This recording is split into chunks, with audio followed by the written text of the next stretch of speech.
My name's Lindsay. I live in Texas.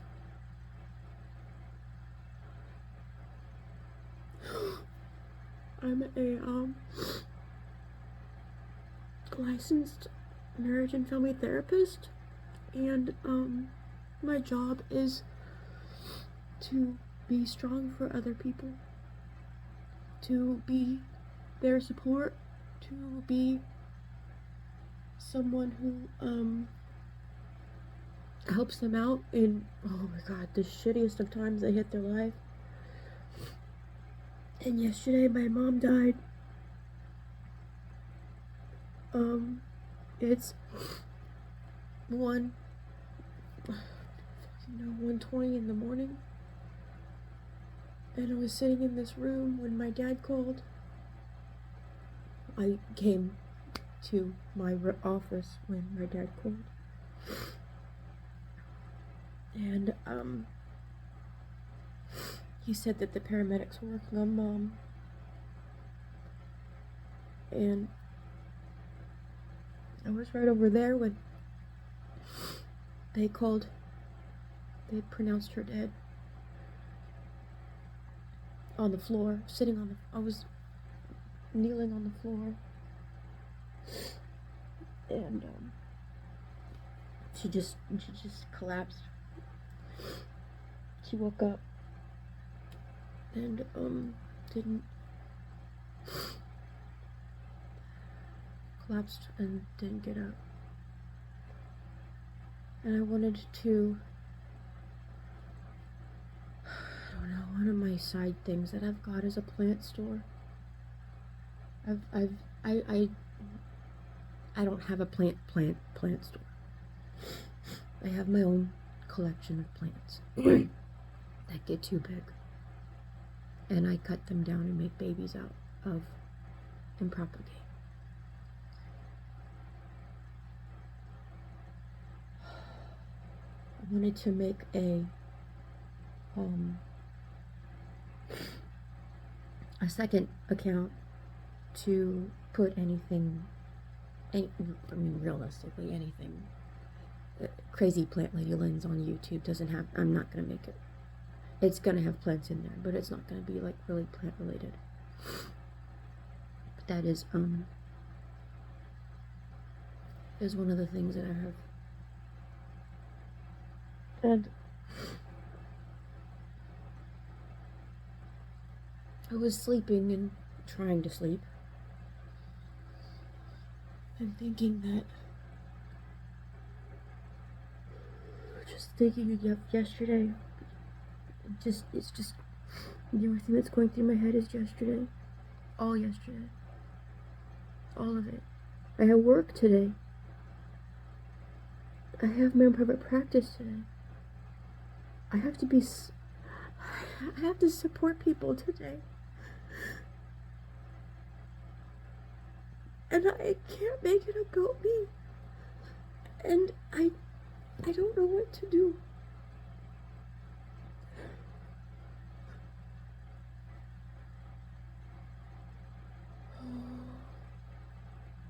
I don't even know what life looks like right now.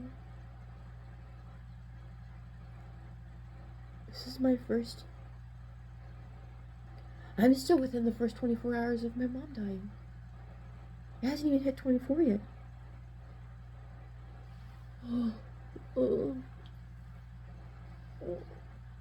This is.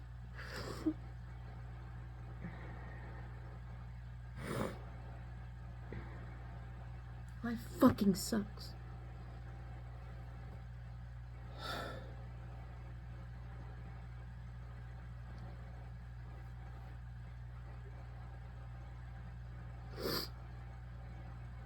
I don't want to discount my people because I can't do this for them.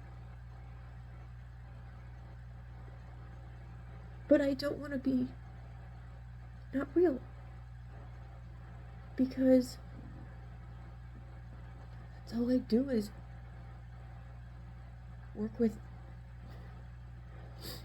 work and be genuine, and anything that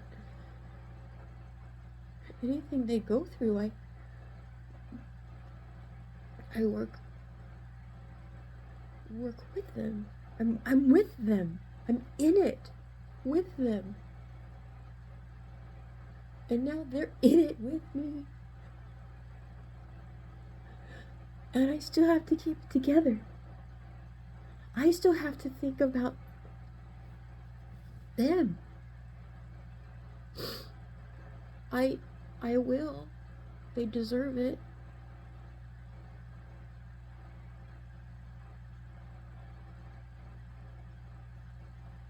I guess we'll see how today goes.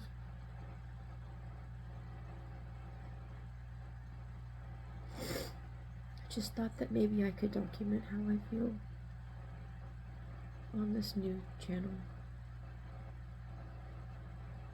It's different from a therapist's perspective.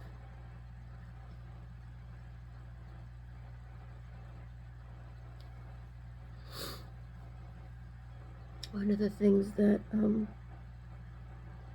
I saw recently was the age of her skin. I'm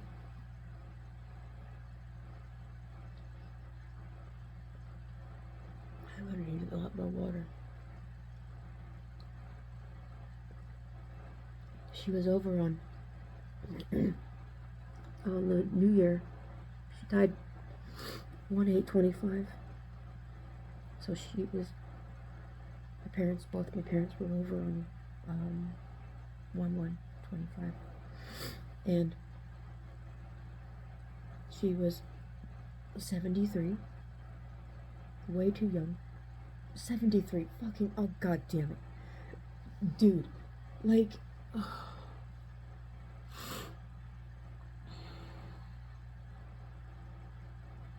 73 is seriously too young. It's too young. There's so many things. There's so much more life behind.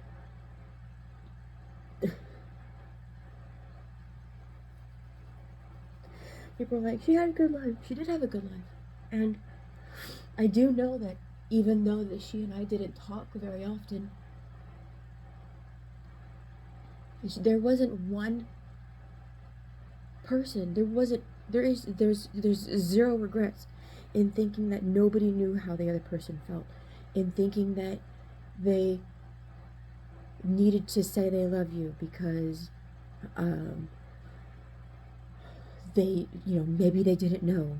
Bull fucking shit, they didn't know. Like,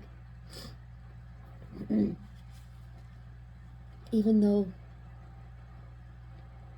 she died,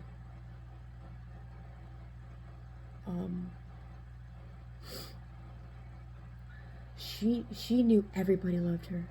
Everybody knew she loved them. There's zero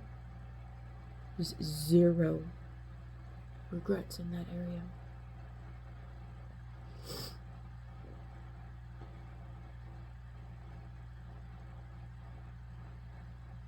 I don't know, I guess this is an online journal or some kind of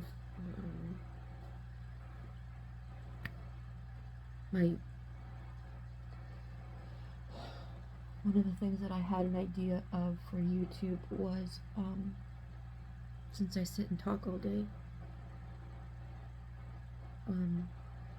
sitting and not talking in front of you.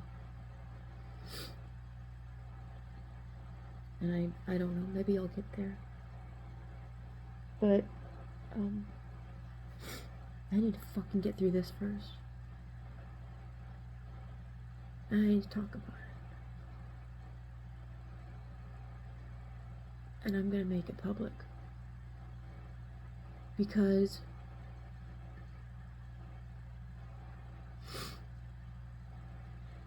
I am a therapist going through shit.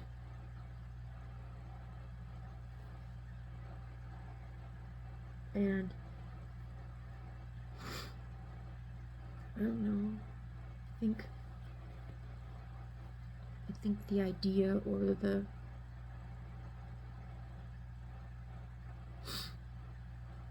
when I was an intern, I felt like I couldn't be who I was, who I wanted to be, because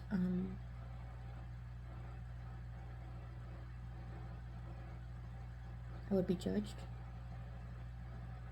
by anybody that I was giving help to. I am who I am, and I cuss I cuss a fucking lot. That's not what I'm talking about. I'm talking about being real. I'm talking about, like,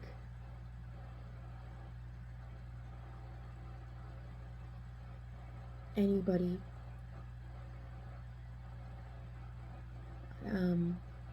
I didn't want to be contradicting to what I was talking about with just, you say one thing but your life does another. And I thought people would judge me with, I say one thing and my life shows another. And it messed with my way to relate to people for a while. After I finished my master's degree, I would act, I would feel like I didn't know even how to have social skills outside of how to help somebody else. And went to the mom group after we moved out here in our church, and never forget, I won't say her name, but she's had therapy before, and I don't talk about I don't talk about really what I do. I tell people my title, but I don't tell them, like, oh, this person said. And this one lady, her eyes got really wide after I told her what my job is, and she said, I've had therapy, I've just never seen one of you in the wild before.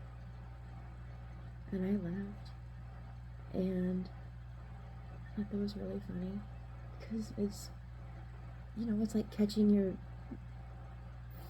teacher at working as a waitress or something, or, you just kind of think that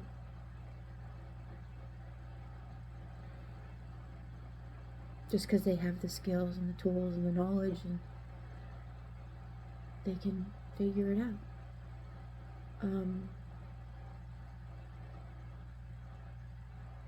Sometimes you're just as fucking lost as everybody else, especially during COVID. Oh my god. I was doing couples therapy. We lived in California at that time. California and COVID was horrible. In 2020, oh shit. And at that point, I was married for, let me see, 16 years. I am still married. We've been married for 20 now. But going home and working from home and losing all of your outlets, losing all my doors were closed for self-care, for socialization, for anything that I would do to make myself feel better, to pull myself out of it was gone. It was all closed.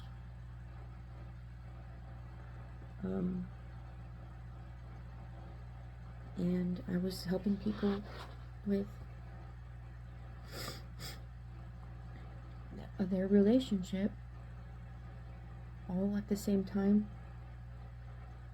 And it realistically, every thought I had in my head is, there was a couple thoughts in my head. I had one of them that said,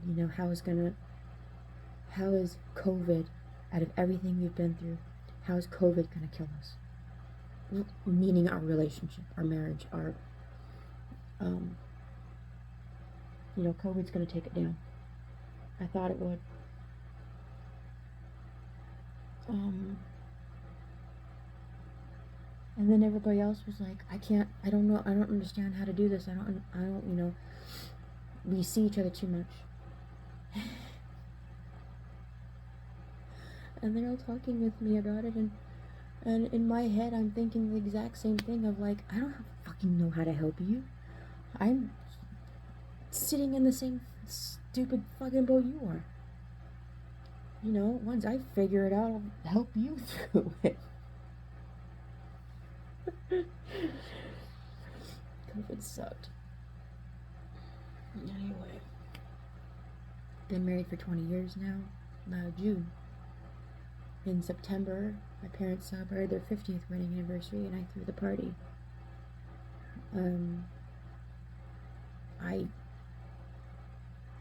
I everything the party. And we had it at my house.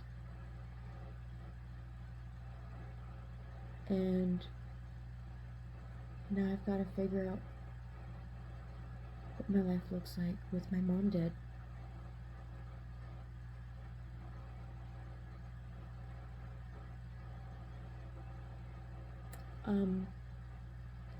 The age of her skin, New Year's Day, I saw the age of her skin. I saw her, the skin on her hands before.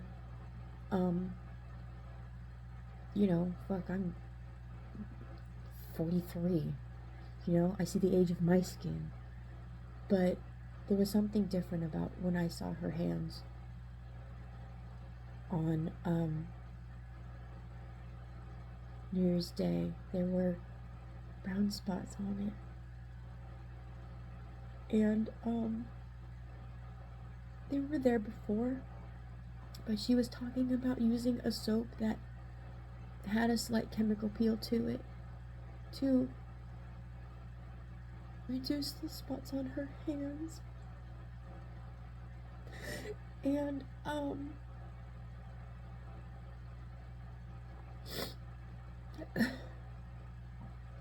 I remember her mom died when I was 18, and I remember looking at her hands. It took me back to a memory of looking at my granny's hands and seeing the age and seeing the years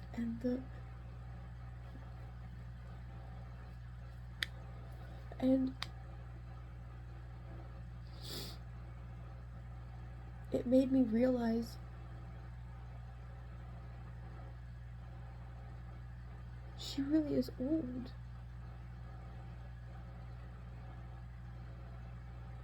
She isn't as young as I think she is. I remember when my parents were in their 40s and I thought they would live forever. I thought they would be around, and now I've got day one of my mom not here.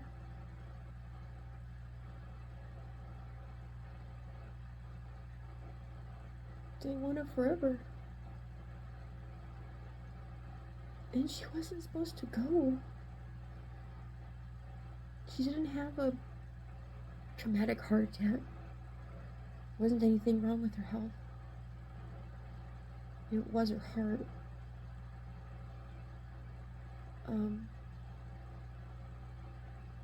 But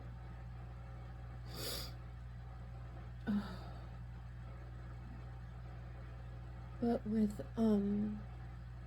she had 2 hip surgeries, same side. She had to have, there was an infection. She had to have another surgery to replace the replacement hip because her body was rejecting it. That was in 21. And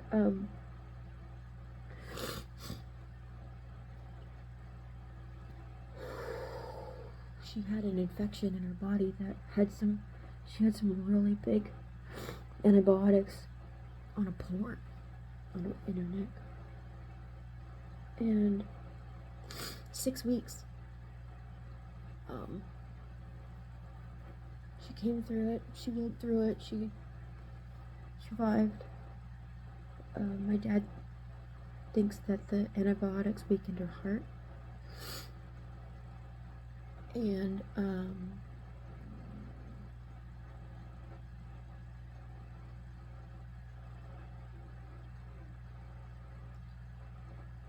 anything that she could have survived from or came out of, she didn't.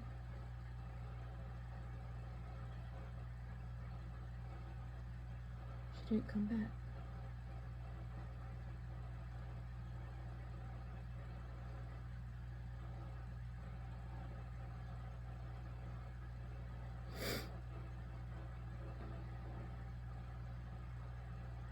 This is a therapist in the wild, dealing with death in real time and putting it public. Am I insane? Yeah, I probably fucking am.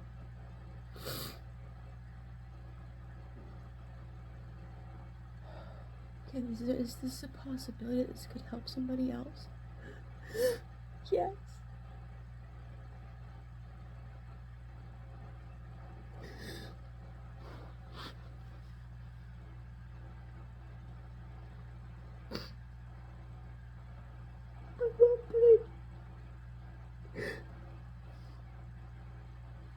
I don't know what to do.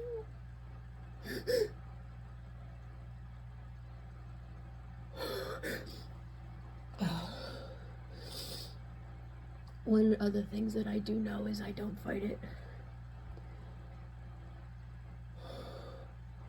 If I cry, if I want to cry, I do it. I will tear up in the grocery store. I fucking did it yesterday.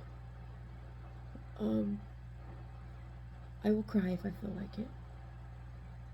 And I do not hold back, because it is a wave. And it will come back. Over and over and over again. But it will go away.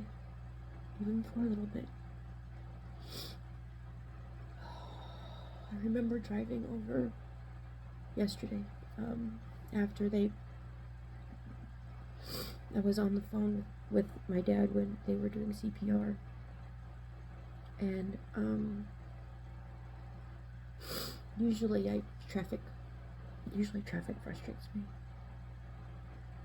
and going over there, I didn't want to go over there. That meant it was official. It meant it was real. I drove the speed of traffic and I enjoyed it.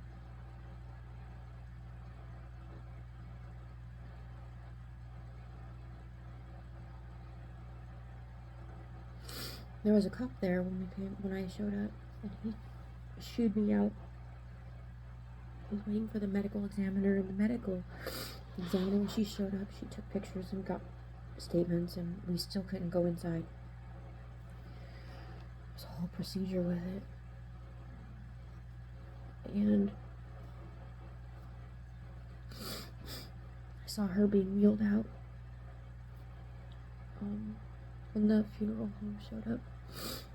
The funeral home that the medical examiner uses to just transport and store for 72 hours. I don't know what we're gonna do. We might use them, we might not. I don't have any idea.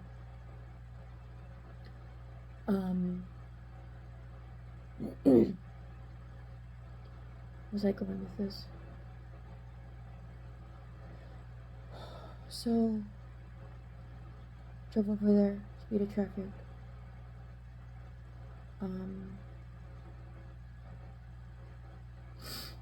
Sat outside. My dad sat in the car with me. And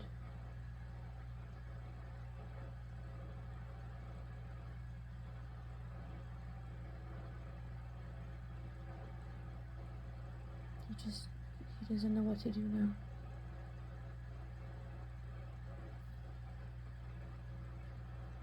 My two brothers are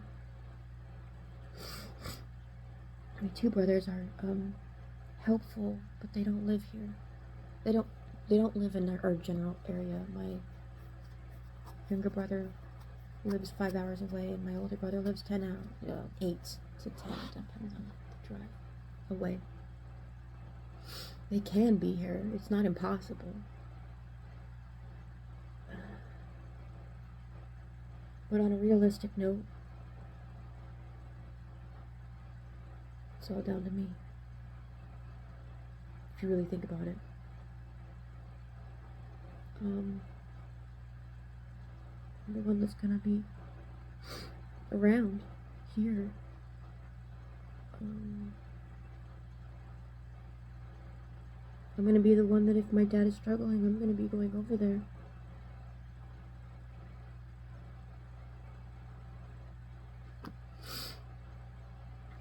God, I wish this YouTube channel included no talking.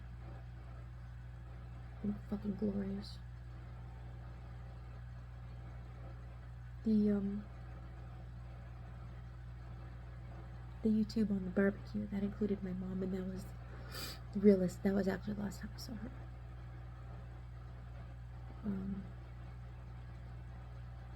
I don't know what to say anymore.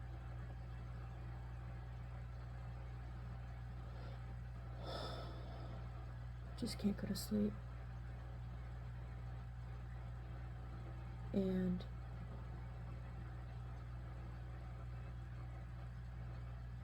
this deserves to be documented from a therapist's perspective on what life looks like from the helper's point of view. And I'm not ever going to make my channel about the therapy that I do. I mean, realistically, you want me to be really real?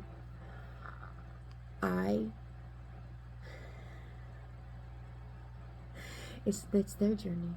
It's not mine. I take zero credit for anything that they say I help with.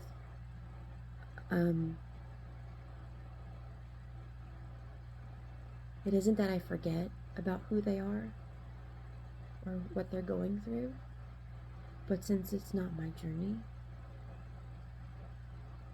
I do have the tendency, naturally, actually, to move on. And when the hour ends, my time on their concern is up.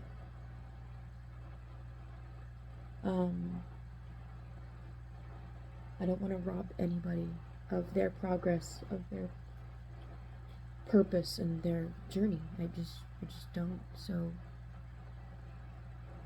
I do incredibly care what they go through, but I move on.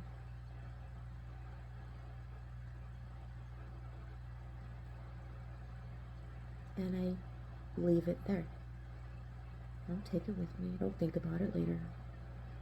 In fact, when I'm off of work, I'm off of work. I don't have my phone around. I tell people, don't call me in a crisis. I won't be there. I really won't. And it's not because I don't care. It's because I have kids that are growing up way too fucking fast.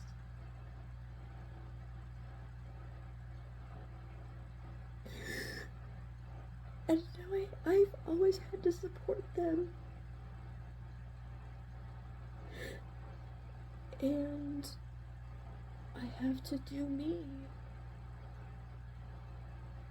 And leave it there. So, I've been rambling on for almost 30 minutes now. I'm not a person that's asking for subscribers.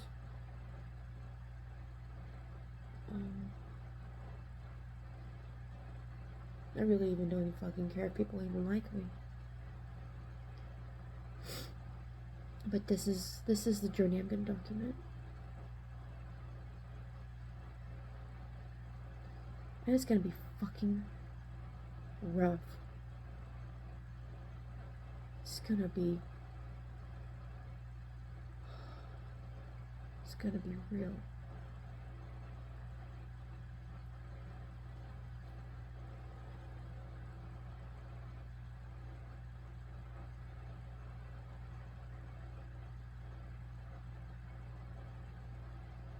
I don't know.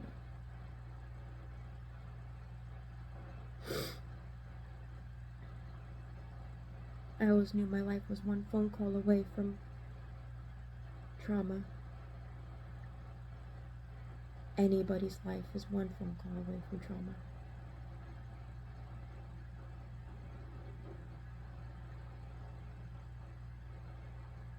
I just knew eventually it was going to be a phone call. And 1-825 is the dividing line with before mom and after mom.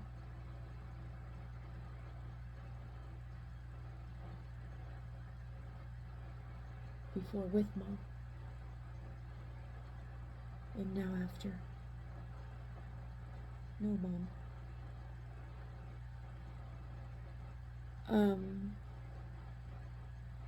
I don't know who's gonna see this, but if this helped at all,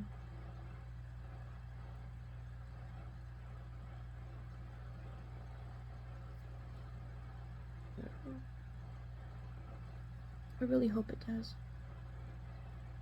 That's my intention. I don't wanna live life not being real. Because fucking it's gonna leak into my job. Oh, shit. Okay.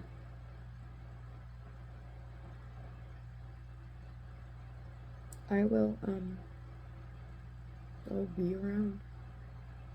Okay.